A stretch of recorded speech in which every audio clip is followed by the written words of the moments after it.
ঐকমত্য কমিশনের ৭৩টি সুপারিশ আপত্তি বিএনপির রাজনীতিতে ধীরে ধীরে সক্রিয় হচ্ছে ফ্যাসিবাদী ষড়যন্ত্রকারীরা। অদৃশ্য অনেক শক্তি কিন্তু অদৃশ্য অনেক শত্রু। আমরা যদি আমাদেরকে ঐক্যবদ্ধ না করি, আমাদের ভিতরে কেউ যদি কিছু কিছু কাজ করে থাকে যেগুলো জনসমর্থন যোগ্য নয়, তাহলে তাদের বিরুদ্ধে ব্যবস্থা নিতে হবে। মিয়ানমার সংকট আঞ্চলিক স্থিতিশীলতায় হুমকি, আর্থনা সম্মেলনে প্রধান উপদেষ্টা। কাতারের এলএনজি আমদানির উদ্যোগ। সাবেক আইজিপি বেনজিরের বিরুদ্ধে ইন্টারপোলের রেড নোটিস জারি, প্রক্রিয়াধীন শেখ হাসিনা কাদের সহ 11 জনের আবেদন। কক্সবাজারে কাজ করতে এসে নিখোঁজ সিলেটের 6 শ্রমিক টেকনাফ থেকে উদ্ধার, পুলিশ কাউকে গ্রেপ্তার করতে পারেনি। মাছ ধরা বন্ধ থাকায় চরম দুর্ভোগে বরগুনার কয়েক হাজার জেলে পরিবার, খাবার জোটাতে হিমশিম, পৌঁছায়নি সহায়তা। জম্মু কাশ্মীরের পেহেলগামে বন্দুকধারীর গুলিতে পর্যটক সহ নিহত অন্তত 26, অভিযান জোরদারে স্বরাষ্ট্রমন্ত্রীকে মোদির নির্দেশ। এবং তৃতীয় দিন শেষে জিম্বাবুয়ের চেয়ে 112 রানে এগিয়ে শান্তরা, দ্বিতীয় ইনিংসে টাইগারদের সংগ্রহ 4 উইকেটে 194 রান। দেখছিলেন শিরোনামগুলো। সংবাদ সকালে আপনাদের সঙ্গে রয়েছি আমি অতসী সেন। চলে যাচ্ছে বিস্তারিত সংবাদে। জাতীয় ঐকমত্য কমিশনের 5 সংস্কার কমিশনের 691টি প্রস্তাবের মধ্যে 73টি বিষয়ে আপত্তি বিএনপির, বাকি 5 শতাধিক বিষয়ে একমত হয়েছে দলটি। এছাড়া জ্যেষ্ঠতার ভিত্তিতে নয়, 3 সদস্যের প্যানেল থেকে প্রধান বিচারপতি নিয়োগের সুপারিশ করেছে বিএনপি। সেই সঙ্গে দ্বিকক্ষ বিশিষ্ট পার্লামেন্টের বিষয়ে কমিশনের সঙ্গে ঐকমত্যে পৌঁছেছে দলটি। ঐকমত্য কমিশনের সাথে বিএনপির 3য় দফার বৈঠক শেষে এসব কথা বলেন বিএনপির স্থায়ী কমিটির সদস্য সালাউদ্দিন আহমেদ। বিস্তারিত জানাচ্ছেন নাইম আফসান। 5 কমিশনের দেওয়া সংস্কার প্রস্তাবনায় মঙ্গলবার তৃতীয় দিনের মতো ঐকমত্য কমিশনের সঙ্গে বৈঠকে বসে বিএনপি। এদিন 2 কক্ষ বিশিষ্ট সংসদের প্রস্তাবে একমত জানায় দলটি। উচ্চ কক্ষের নাম আপার হাউস ও নিম্ন কক্ষের নাম পার্লামেন্ট করার পক্ষে মত দিয়েছে বিএনপি। আইনসভার ক্ষেত্রে আমরা তো আগেই বলেছি যে আমরা দ্বিকক্ষ বিশিষ্ট পার্লামেন্টে একমত। ওনারা সেটার নাম প্রস্তাব করেছেন, আমাদের প্রস্তাব থেকে নিয়ে আপার হাউসের নাম সিনেট, লোয়ার হাউসের নাম জাতীয় সংসদ। আমরা রাষ্ট্রপতির অভিশংসনে 2 কক্ষের 2/3 ভোটের বিধানও চায় দলটি। প্রধানমন্ত্রীর ওপর রাষ্ট্রপতি নির্ভরশীলতা কমানোর প্রস্তাবেও একমত তারা। উভয় কক্ষের 2/3 ভোটের মধ্যে দিয়ে অভিশংসন হবে, আমরা একমত। বৈঠক শেষে বিএনপির স্থায়ী কমিটির সদস্য সালাউদ্দিন আহমেদ সংস্কার কমিশনের সাথে বৈঠক সমাপ্ত হয়েছে বলে জানিয়ে 5 সংস্কার কমিশনের 691টি প্রস্তাবের মধ্যে 73টি বিষয়ে আপত্তি বিএনপির। প্রায় 5 শতাধিক বিষয়ে একমত হয়েছে দলটি। এখানে 208টা সুপারিশের মধ্যে 187টা সুপারিশে আমরা একমত। জনপ্রশাসন সংস্কার কমিশনের প্রতিবেদন আংশিক একমত 5টা, একমত নই 11টা। আপত্তি করা সুপারিশগুলো বিএনপি পর্যবেক্ষণ করছে বলেও জানায় দলটির স্থায়ী কমিটির সদস্য। নাইম আফসান, দেশ টিভি, ঢাকা। বিএনপির ভারপ্রাপ্ত চেয়ারম্যান তারেক রহমান বলেছেন, রাজনীতিতে ধীরে ধীরে দৃশ্যমান হচ্ছে অদৃশ্য শক্তি, আরও সক্রিয় হচ্ছে ফ্যাসিবাদী ষড়যন্ত্রকারীরা। তাদের মোকাবেলা করতে হলে সবাইকে ঐক্যবদ্ধ থাকতে হবে। মঙ্গলবার লালমনিরহাট, কুড়িগ্রাম ও গাইবান্ধায় বিএনপির 31 দফা ও জনসম্পৃক্তি প্রশিক্ষণ কর্মশালায় ভার্চুয়ালি যুক্ত হয়ে তিনি একথা বলেন। সহকর্মীদের তথ্য ছবিতে আপন অপুর রিপোর্ট।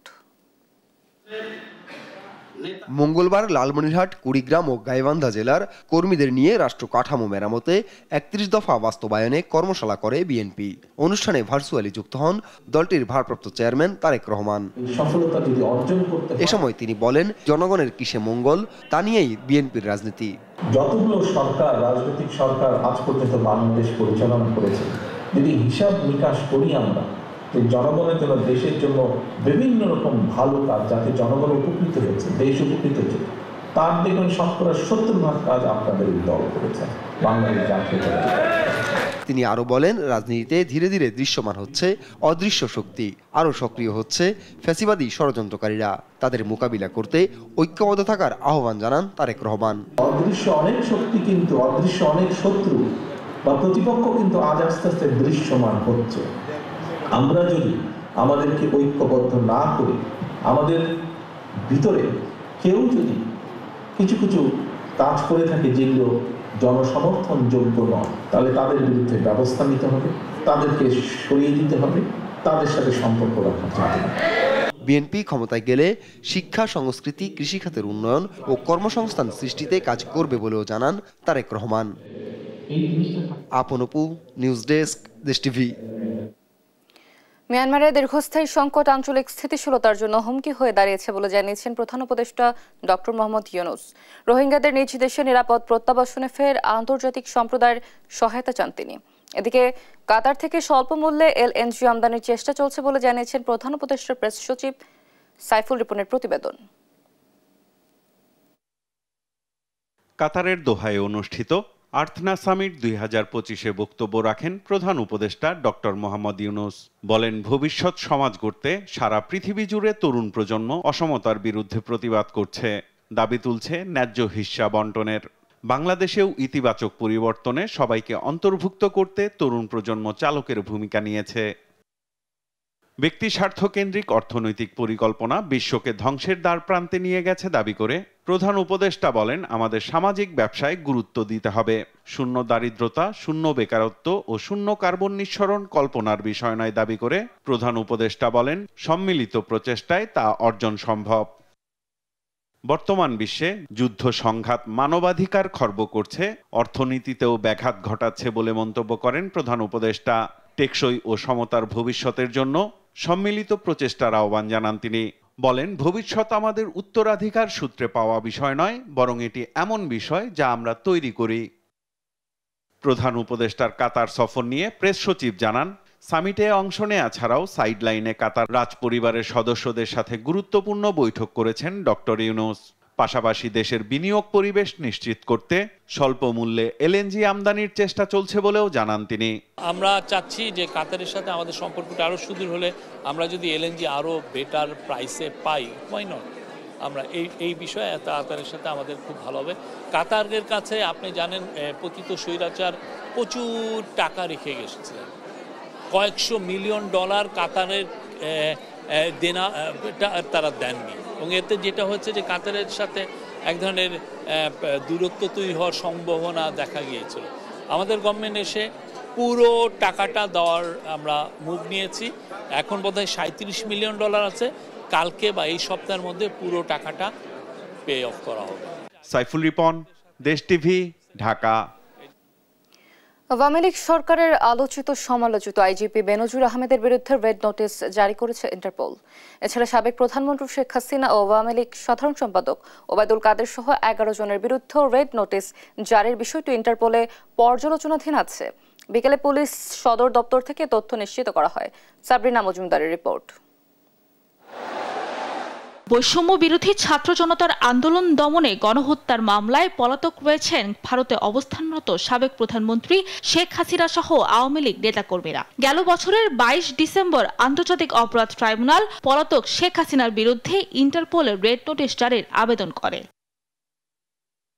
এরপর 19 এপ্রিল শেখ হাসিনা সহ 12 জনের বিরুদ্ধে রেড নোটিশ জারির আবেদন করার কথা জানায় ট্রাইব্যুনালের প্রসিকিউশন। তালিকার অন্যরা হলেন আওয়ামী লীগ সাধারণ সম্পাদক ওবায়দুল কাদের, সাবেক মন্ত্রী আসাদুজ্জামান খান কামাল, আকম মোজাম্মেল হক, হাসান মাহমুদ, জাহাঙ্গীর কবির নানক, মহিবুল হাসান চৌধুরী নওফেল, ঢাকা দক্ষিণ সিটির সাবেক মেয়র শেখ ফজলে নূর তাপস, সাবেক প্রধানমন্ত্রীর প্রতিরক্ষা উপদেষ্টা তারিক আহমেদ সিদ্দিক, সাবেক প্রতিমন্ত্রী নসরুল হামিদ বিপু ও মোহাম্মদ আলী আরাফাত এবং সাবেক আইজিপি বেনজির আহমেদ।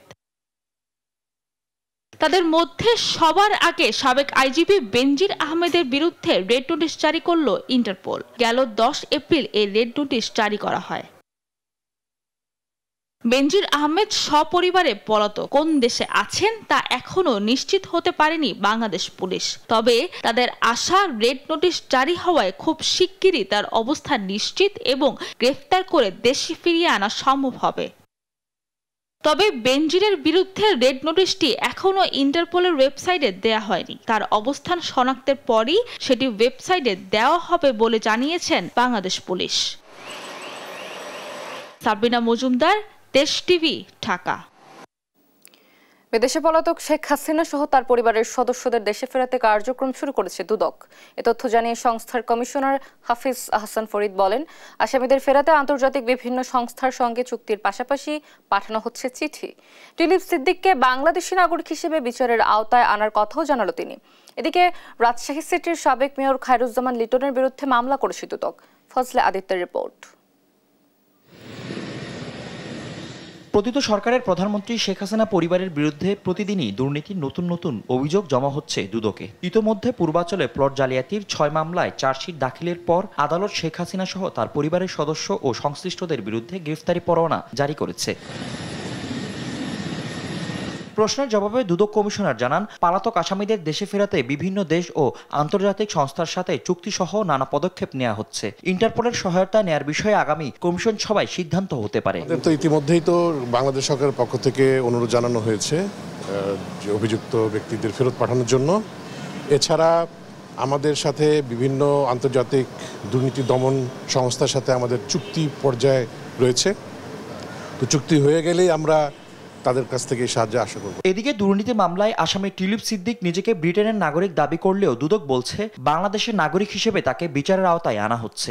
আমরা তো তার বিরুদ্ধে মামলা করেছি বাংলাদেশি নাগরিক হিসেবে, এবং তাকে আমরা যেসব চিঠিপত্র দিয়েছি দুর্নীতি দমন সব বাংলাদেশি ঠিকানায় তার ন্যাশনাল আইডিতে দেওয়া হয়েছে। তাকে আমরা এখানে বিদেশি নাগরিক হিসেবে আমরা কনসিডার করে নিই। সো এখন যখন মামলা হয়ে গেল, এখন তো সে বিদেশি নাগরিক, যেহেতু আমাদের জানা হলো সে বাইরে অবস্থান করছে, সেজন্য আমাদের সরকারের পক্ষ থেকে অবশ্যই উদ্যোগ নেওয়া হবে যে তাকে ফেরত এনে এখানে বিচার কার্য করা যায়। অন্যদিকে রাজশাহী সিটি কর্পোরেশনের সাবেক মেয়র খায়রুজ্জামান লিটন ও তার স্ত্রী ও মেয়ের বিরুদ্ধে 18 কোটি টাকার অবৈধ সম্পদ ও 130 কোটি টাকার সন্দেহজনক লেনদেনের অভিযোগে মামলা করেছে দুদক। এছাড়া আইএফআইসি ব্যাংক থেকে ঋণের নামে 7,129 কোটি টাকা আত্মসাতের অভিযোগে শেখ হাসিনার সাবেক উপদেষ্টা সালমান এফ রহমান সহ 11 জনকে জিজ্ঞাসাবাদ করার সিদ্ধান্ত নিয়েছে দুর্নীতি দমন কমিশন। ফজলে আদিত্য, দেশ টিভি, ঢাকা। গুম হত্যার চেয়েও ভয়ানক অপরাধ। বিগত ফ্যাসিস্ট শেখ হাসিনার আমলে এই ভয়াবহ কর্মকাণ্ড হয়েছে বলে জানিয়েছেন আইন উপদেষ্টা আসিফ নজরুল। মঙ্গলবার বিকালে গুম প্রতিরোধ ও প্রতিকার বিষয়ক মতবিনিময় সভায় তিনি একথা বলেন। আইন উপদেষ্টা বলেন, গুম, খুন ও মানবাধিকার লঙ্ঘনের বিচার এই সরকারের অগ্রাধিকার। তিনি বলেন, পরবর্তী সরকার যে আসবে তখনও যেন আইন অক্ষুণ্ণ থাকে, তাই সবার মতামত নিয়ে সব ধরনের আইন তৈরি করা হচ্ছে। এ সময় অ্যাটর্নি জেনারেল মোহাম্মদ আসাদুজ্জামান, গুম কমিটির প্রধান অবসরপ্রাপ্ত বিচারপতি মইনুল ইসলাম চৌধুরী, আন্তর্জাতিক অপরাধ ট্রাইব্যুনালের চিফ প্রসিকিউটর তাজুল ইসলাম ও গুম কমিশনের সদস্য মোহাম্মদ ফরিদ আহমেদ শিবলি সহ অনেকে উপস্থিত ছিলেন। গুম আসলে হত্যার চেয়েও ভয়াবহ অপরাধ, এর চেয়েও খারাপ অপরাধ। আপনাদের নিশ্চিত করতে চাই এটা আমাদের সর্বোচ্চ অগ্রাধিকারের মধ্যে রয়েছে। আমাদের পরবর্তী সরকার আমাদের সমস্ত সংস্কার ভুলে যাবে, এটা আমি কল্পনাও করতে চাই না, 1 নাম্বার। আর 2 নাম্বার হচ্ছে, আপনারা লক্ষ্য করে দেখবেন আমরা সমস্ত সংস্কার প্রক্রিয়াতে, যেটা 111 গভর্নমেন্ট করে নাই, আমরা এই সংস্কার প্রক্রিয়াতে সমস্ত রাজনৈতিক দল এবং স্টেক হোল্ডারদের অন্তর্ভুক্ত করতে চাচ্ছি। কক্সবাজারের রাজমিস্ত্রির কাজ করতে এসে সিলেটের জকিগঞ্জ উপজেলা থেকে অপহৃত 6 জনকে টেকনাফের গহীন পাহাড় থেকে উদ্ধার করেছে পুলিশ। মঙ্গলবার রাত 8:30টার দিকে টেকনাফ উপজেলার সদর ইউনিয়নের রাজারছড়া 1 নম্বর পাহাড় থেকে তাদের উদ্ধার করা হয়। এর আগে গেল 15 এপ্রিল বিকেলে সিলেটের জকিগঞ্জ উপজেলার খলাছড়া ইউনিয়নের পশ্চিম লোহারমহল গ্রামের 6 জন কাজের খোঁজে কক্সবাজারের উদ্দেশ্যে রওনা দেন। 16 এপ্রিল কক্সবাজার পৌঁছানোর পর পরিবারের লোকজনের সঙ্গে যোগাযোগ করেছেন, কিন্তু এরপর থেকে তাদের মোবাইল ফোন বন্ধ পাওয়া যায়। মঙ্গলবার সন্ধ্যায় বাহাউদ্দিন অপহৃতদের স্বজনরা টেকনাফ থানায় অজ্ঞাত আসামিদের বিরুদ্ধে একটি অভিযোগ দায়ের করেন। পুলিশের একটি টিম এ নিয়ে কাজ শুরু করে। আজ সারা দেশের সব শিক্ষা প্রতিষ্ঠানে প্রতীকী অনশন, ক্লাস বর্জন এবং বিক্ষোভ কর্মসূচির আহ্বান জানিয়েছেন খুলনা প্রকৌশল বিশ্ববিদ্যালয় কুয়েট শিক্ষার্থীদের সাথে সংহতি জানানো সাধারণ শিক্ষার্থীরা। মঙ্গলবার রাতে কুয়েট বাসাতে শাহবাগ ব্লকেট থেকে এই কর্মসূচি ঘোষণা করেন শিক্ষার্থীরা। সাদ আহমেদের রিপোর্ট। মঙ্গলবার রাত 10:40 খুলনা প্রকৌশল ও প্রযুক্তি বিশ্ববিদ্যালয়ের উপাচার্যের পদত্যাগের দাবিতে রাজধানীর শাহবাগ মোড়ে ব্লকেট কর্মসূচি পালন করে ঢাকা বিশ্ববিদ্যালয় সহ বিভিন্ন শিক্ষা প্রতিষ্ঠানের শিক্ষার্থীরা। এ সময় দফা 1 দাবি 1, কুয়েট বিসির পদত্যাগ, আমার ভাই অনশনে, বিসি কেন সিংহাসনে সহ বিভিন্ন স্লোগান দিতে থাকেন শিক্ষার্থীরা। শিক্ষার্থীরা বলেন, বহিষ্কৃত শিক্ষার্থীদের মধ্যে হামলাকারী নয়, বরং আন্দোলনকারী শিক্ষার্থীর সংখ্যা বেশি। সেই সঙ্গে উপাচার্য অধ্যাপক মাসুদের বিরুদ্ধে নানা অনিয়ম, পক্ষপাতিত্ব এবং আন্দোলন দমন চেষ্টার অভিযোগ তোলেন তারা। শুরু থেকে গাফিলতি করতেছিল এবং ছাত্রদের বিরুদ্ধে অবস্থান নিচ্ছিল অন কাইন্ড অফ। আর ক্যাম্পাসের সম্পূর্ণ রাজনীতি নিষিদ্ধ করা হয় 5ই আগস্ট পরবর্তী সময়ে, কিন্তু বিসি ইন্ধন যোগাচ্ছিল ক্যাম্পাসে যাতে রাজনীতি প্রবেশ করতে পারে। আমাদের যে বাইরা নির্যাতিত হলো ওনাদেরকে বহিষ্কার করা হলো। এই জন্য আমরা চাচ্ছি যে নির্লজ্জ বিসি যে নির্লজ্জ কাজটা করলো তার জন্য এই নির্লজ্জ বিসিকে পদত্যাগ করতে হবে।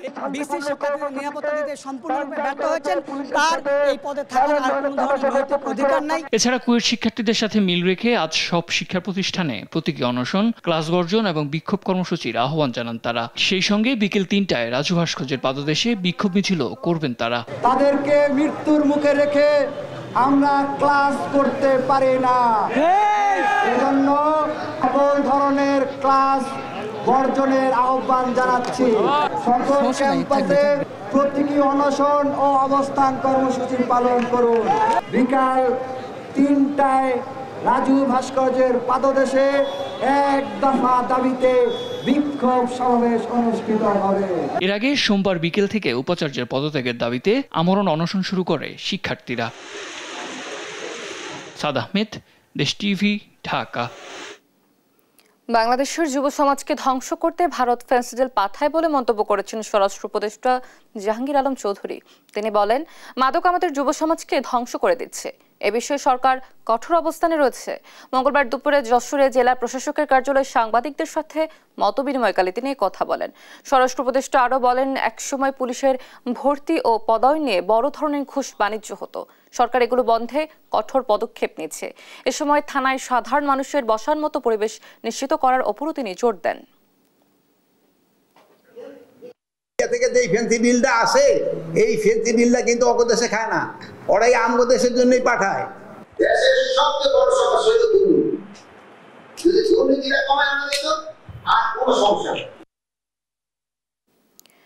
58 দিনের জন্য মাছ ধরা বন্ধ থাকায় চরম দুর্ভোগে পড়েছে বরগুনার হাজার হাজার জেলে পরিবার। সরকারি সহায়তার চাল এখনো পৌঁছায়নি জেলেদের ঘরে। উপার্জনের পথ বন্ধ, তাই দুবেলা খাবার জোটাতেই হিমশিম খেতে হচ্ছে তাদের। বরগুনা থেকে রিয়াজ আহমেদ মুছার পাঠানো তথ্য ছবিতে জানাচ্ছেন সালমা জাহান। ঘরে নেই চাল, সাগরেও নিষেধাজ্ঞা। বরগুনার জেলেদের দিন কাটছে এমন অনিশ্চয়তায়। সাগরে 58 দিনের নিষেধাজ্ঞা শুরুর 1 সপ্তাহ পেরিয়ে গেলেও এখনও খাদ্য সহায়তা পাননি বরগুনার সমুদ্রগামী 27,000 জেলে। এতে পরিবারের ভরণ পোষণ নিয়ে চরম বিপাকে জেলেরা। চলতি বছর সাগরে কাঙ্ক্ষিত মাছ না পাওয়ায় ঋণের জালে জর্জরিত তারা। এছাড়াও রয়েছে ঋণের কিস্তি পরিশোধের চাপ। এমন অবস্থায় খাদ্য সহায়তার চাল না পাওয়ায় পরিবার নিয়ে চরম বিপাকে কর্মহীন জেলেরা। এখন পর্যন্ত আমাকে ওই চাল টাল দেয় নাই, কিন্তু আমরা খুব কষ্টে আছি। আমরা কিস্তি বেতাল ইয়া পড়ছি বেতালে, এখন মনে করেন চালটাও দিতেছ না, চালটা দিলে তো আমরা মোটামুটি খাইলে ভালো চলতে পারতাম। গুড়াগাড়া লইয়ে লই আমাকে ভাত কাপড়ে দারুণ কষ্ট পাইতেছি। এখন যে আমরা কি খামু এরকম কোনো জানলে সিস্টেম নাই। জেলা মৎস্য কর্মকর্তা বলছেন, জেলেদের জন্য সরকারি সহায়তার বরাদ্দ পেলেই তা দ্রুত তাদের মাঝে বন্টন করা হবে। আমি অলরেডি জেলা খাদ্য কর্মকর্তার সঙ্গে কথা বলে রেখেছি, পর্যাপ্ত চাল ডাল মজুদও আছে, উনি এনশিওর করেছেন যে আমরা বরাদ্দটা পেলে যত দ্রুত সম্ভব আমরা দেওয়ার চেষ্টা করব। বরগুনা জেলার 6টি উপজেলার মোট জেলের সংখ্যা প্রায় 37,000, তবে এদের মধ্যে সমুদ্রগামী জেলের সংখ্যা 27,000-এর মতো। অর্থাৎ অধিকাংশ জেলেই জীবিকা নির্বাহ করেন গভীর সমুদ্র পাড়ি দিয়ে। নিউজ ডেস্ক, দেশ টিভি। জুলাই আগস্ট অভ্যুত্থানের রাজধানীর চাংখারপুলে স্কুল শিক্ষার্থী আনাস সহ 6 জনকে হত্যার ঘটনায় ডিএমপির সাবেক কমিশনার হাবিবুর রহমান সহ 8 জনের বিরুদ্ধে আনুষ্ঠানিক অভিযোগপত্র 25 মে দাখিলের নির্দেশ দিয়েছেন আন্তর্জাতিক অপরাধ ট্রাইব্যুনাল। আসামিদের মধ্যে 4 জন এখনো পলাতক আছেন। এনআই নাহিদকে সঙ্গে নিয়ে মাকদুরা মিতের রিপোর্ট।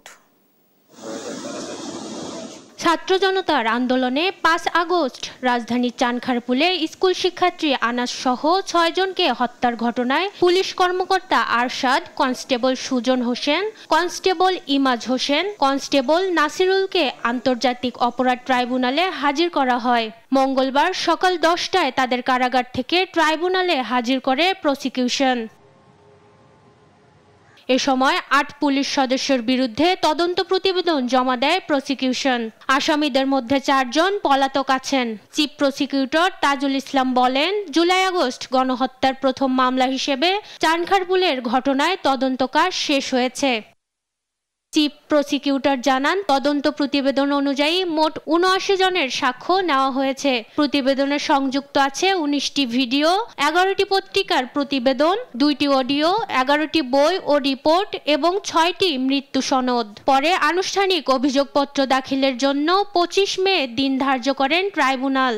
25-এ পরবর্তী তারিখ করা হয়েছে। আমরা আশা করছি তার আগেই আনুষ্ঠানিক অভিযোগ অর্থাৎ এই হত্যাকাণ্ডের নির্দেশদাতা হিসেবে শেখ হাসিনা, সাবেক স্বরাষ্ট্রমন্ত্রী আসাদুজ্জামান খান কামাল ও প্রশাসনের ঊর্ধ্বতন কর্মকর্তা সহ তৎকালীন আওয়ামী সরকারের উচ্চ পর্যায়ের অনেকের জড়িত থাকার প্রমাণ পেয়েছে তদন্ত সংস্থা।